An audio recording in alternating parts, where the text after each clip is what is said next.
Hi, I want to be able to share with people this great email I got this morning about distractions and dreams and how the two really can rub up against each other, with parenting. And here's the email.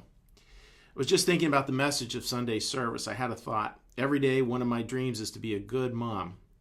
I tell myself not to sweat the small stuff. Most of the time, that's easy. But sometimes everything feels like it's happening all at once. The house is a mess. The kids are spilling water all over the floor. One kid hits his mouth on the coffee table. The other isn't sharing his toys.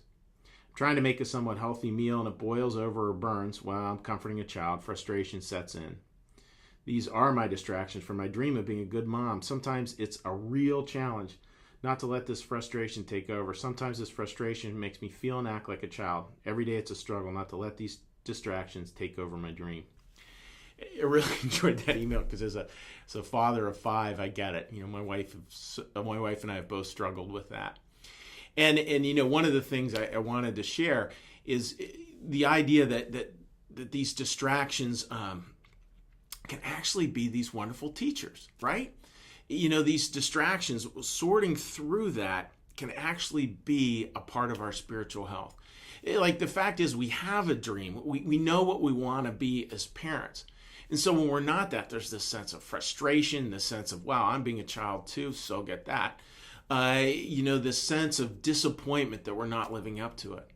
And that's because we actually have that dream, which is the good news maybe hidden underneath the bad.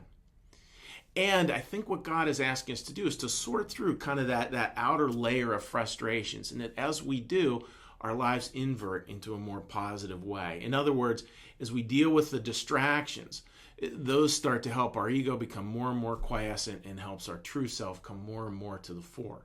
That dream of being a good mom, that dream of being a good dad, that flow that we want to be in as a parent, as a loved one, as a spouse, as anybody in relationship, to be that good partner, a partnership that's based in mutual love.